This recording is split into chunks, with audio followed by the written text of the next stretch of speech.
Penertiban pedagang kaki lima di pusat pertokoan kawasan Permindo, Kota Padang, Sumatera Barat berlangsung ricuh. Para pedagang ini mengamuk saat lapak mereka hendak dibongkar oleh petugas Satpol PP secara paksa sehingga terjadi keributan. Kericuhan pun berlanjut saat petugas hendak melakukan penyitaan barang dagangan sehingga memancing emosi para pedagang.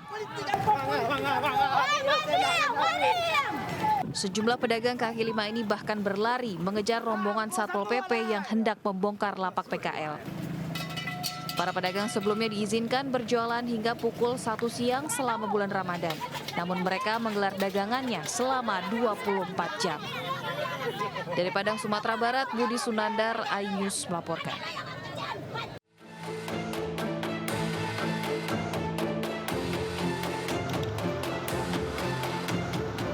Setelah Helena Lim, Crazy Rich Pig, kini giliran suami artis cantik Sandra Dewi, Harvey Mois, yang ditahan oleh Kejaksaan Agung. Harvey Mois jadi tersangka dalam kasus korupsi tata niaga komoditas timah, kasus yang sama dengan Helena Lim. Menggunakan rompi tahanan, suami Sandra Dewi ini langsung bergegas naik ke dalam mobil tahanan dengan kawalan petugas Kejaksaan Agung. Tim penyidik memandang telah cukup alat bukti sehingga yang bersangkutan kita tingkatkan statusnya sebagai tersangka, yaitu saudara HM selaku perpanjangan tangan dari PT RBT. Harvey Mois merupakan seorang pengusaha yang menikah dengan artis cantik Sandra Dewi pada 2016 lalu. Ia disebut-sebut menguasai tambang batu bara di Bangka Belitung yang tak lain merupakan kampung halaman Sandra Dewi. Harvey diketahui kini menjabat sebagai Presiden Komisaris di perusahaan batubara PT Multi Harapan Utama. Harvey dan Sandra juga memiliki berbagai fasilitas mewah, mulai dari mobil mahal hingga jet pribadi. Setelah Helena Lim, kini Harvey Mois menyusul menjadi tersangka ke-16 dalam perkara yang sama dengan dijerat pasal 2 ayat 1 dan 3, junto pasal 18 Undang-Undang Tipikor dan pasal 55 ke 1 KUHP. Dari Jakarta, Helmi Sajangbati, iNews melaporkan.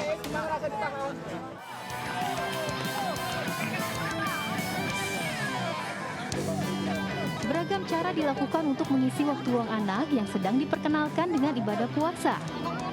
Salah satunya dengan mengajak si kecil untuk bermain push bike.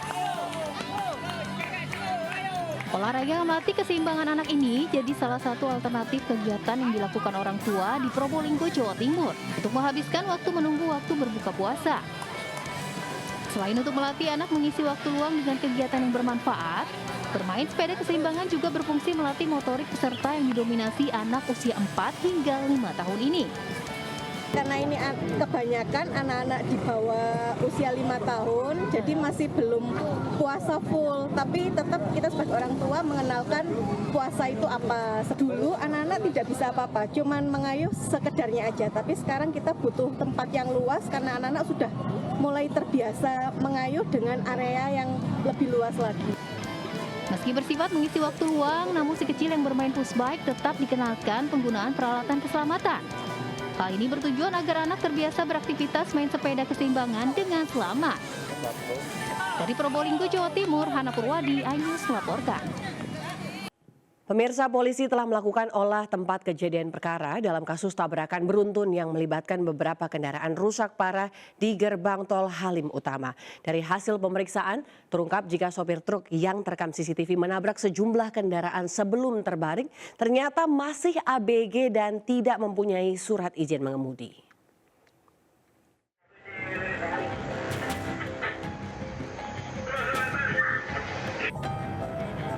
Pasca kecelakaan beruntun yang melibatkan 2 truk dan 5 mobil pribadi di gerbang tol Halim Utama, Jakarta Timur, polisi telah menggelar olah TKP dengan melibatkan Gakum Polda Metro Jaya dan Satlantas Jakarta Timur.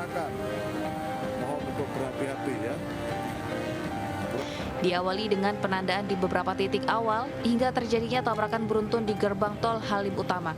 Proses olah TKP juga disesuaikan dengan rekaman CCTV.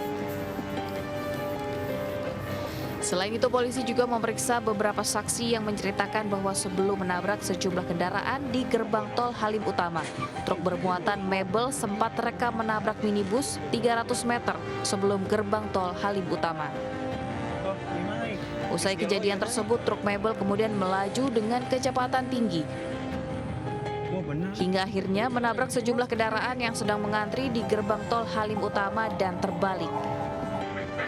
Dalam insiden ini, sebanyak 7 kendaraan rusak dan 4 orang dilarikan ke rumah sakit UKI lantaran terluka cukup parah. Truk ini ya dikemudikan ini memang menerobos dalam artian dengan kecepatan tinggi sehingga menghantam kendaraan yang sedang antri di tol Halim. Berapa mobil tuh berantakan, ya Allah. Nih. Sejauh ini polisi juga menyampaikan fakta di mana salah satunya ialah pengemudi truk masih berusia 18 tahun dan tidak memiliki surat izin mengemudi. Dari Jakarta, Rio Manik, iNews melaporkan. Pemirsa, sejumlah pria dewasa yang diduga mabuk di Polewali Mandar, Sulawesi Barat menganiaya anak di bawah umur. Sementara itu di Jember, Jawa Timur, gara-gara tidak direstui berhubungan dengan anaknya, seorang pemuda di Jember nekat mencuri sapi milik calon mertuanya.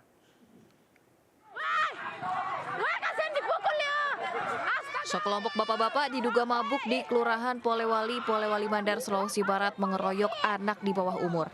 Pengeroyokan dipicu kekesalan seorang pria melihat para remaja kerap berkumpul di depan rumahnya selama malam Ramadan. Akibat kejadian ini, korban mengalami memar di wajah dan melaporkan kasus ke pihak berwajib. 2 santri pesantren Al-Hanifiyah Kabupaten Kediri, Jawa Timur terdakwa penganiayaan Bintang Balkis Maulana hingga tewas, divonis 6 tahun 6 bulan. Dalam sidang putusan, Majelis Hakim Pengadilan Negeri Kediri menyatakan perbuatan kedua terdakwa secara sah terbukti bersalah dan memenuhi unsur pidana. Vonis tersebut lebih rendah dari tuntutan jaksa, yakni 7 tahun 6 bulan. Seorang remaja warga Sumbersari, Jember, Jawa Timur diringkus polisi lantaran mencuri seekor sapi. Uniknya hewan ternak yang dicuri tersebut milik calon mertuanya. Pelaku nekat mencuri gara-gara tidak direstui berhubungan dengan anaknya.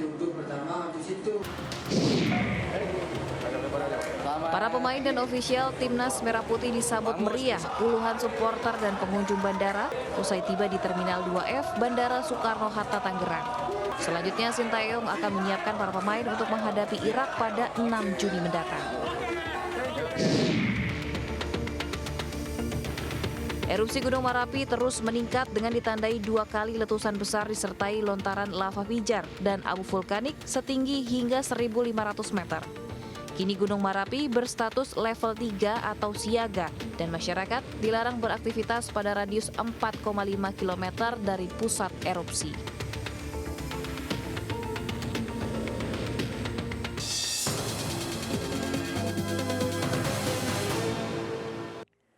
Pemirsa, banjir yang melanda belasan kabupaten dan kota di Jawa Tengah berangsur surut. Meski berangsur surut, banjir menyisakan masalah baru, yakni mengelupasnya aspal di jalur Pantura yang mengakibatkan jalan dibuka tutup. Padahal dalam sepekan ke depan, arus mudik Lebaran akan dimulai.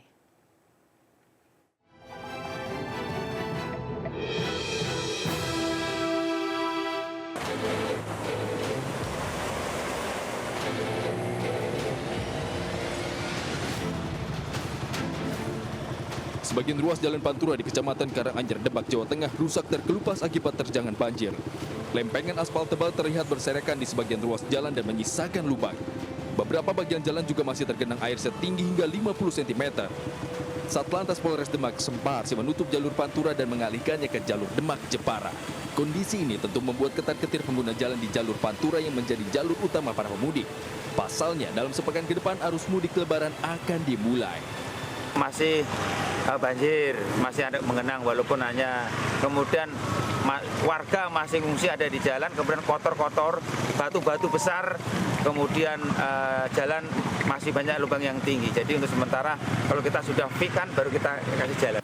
Selain jalan, banjir juga masih menggenang permukiman warga hingga setinggi 1 meter. Warga menyebut ini merupakan banjir terparah yang melanda permukiman mereka sejak tahun 1992 silam. Areal kampung untuk jalannya juga rusak, Mas.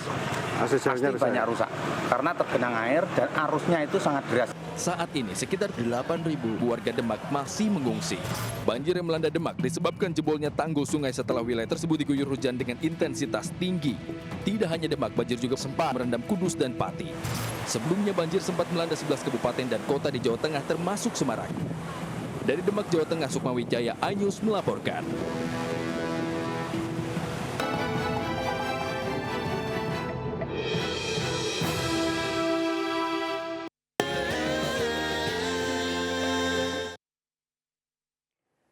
Pemirsa, waktu berbuka masih lama dan pengen yang segar-segar tapi nggak mau batal puasa. Jika itu yang Anda rasakan, ada wisata Sungai Biru di Kabupaten Pali, Sumatera Selatan. Selain jernih, sungai ini juga memiliki pemandangan yang asri dan biasa digunakan warga untuk ngabuburit. Penasaran? Berikut liputannya.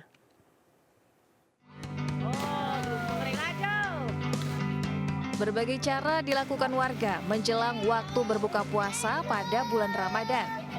Salah satunya dengan berendam di batang hari air biru di Desa Petung Selatan, Kecamatan Abab, Kabupaten Pali, Sumatera Selatan.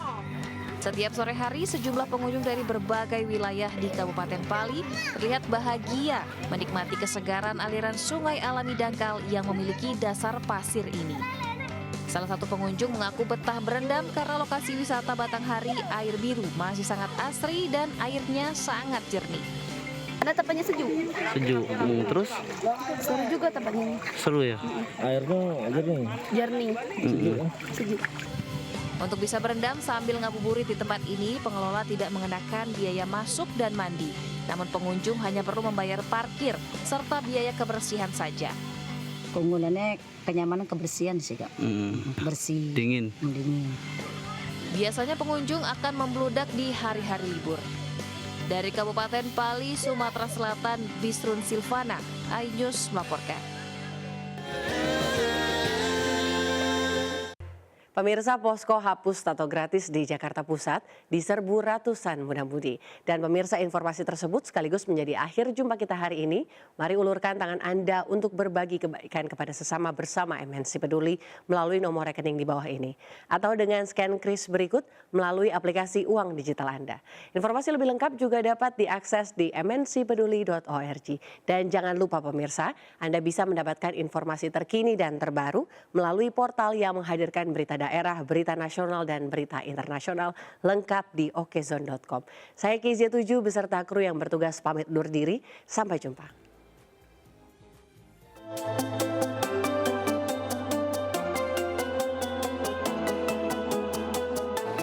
Ratusan muda-mudi ini mengantri di posko hapus tato gratis yang digelar Basnas di kantor Wali Kota Jakarta Pusat. Sebelum menjalani penghapusan tato, para peserta terlebih dahulu diperiksa kesehatannya. Hal itu untuk memastikan pemilik tato tidak memiliki penyakit berbahaya seperti hepatitis A dan B, TBC maupun HIV/AIDS. Hanya memakan waktu 30 menit, coretan tinta pada tubuh pun terhapus dengan metode laser. Seorang peserta mengaku sengaja menghapus tato karena ingin hijrah menjadi manusia yang lebih baik di bulan suci Ramadan. Hapus tato ini kayaknya berguna banget ya untuk saya, buat yang lainnya juga, karena ini benar-benar bermanfaat bagi orang yang pengen hapus tatonya. Karena gratis, program hapus tato ini cukup menarik minat para peserta hingga diikuti 130 peserta. Dari Jakarta Pusat, Rani Stone Sanjaya, iNews melaporkan.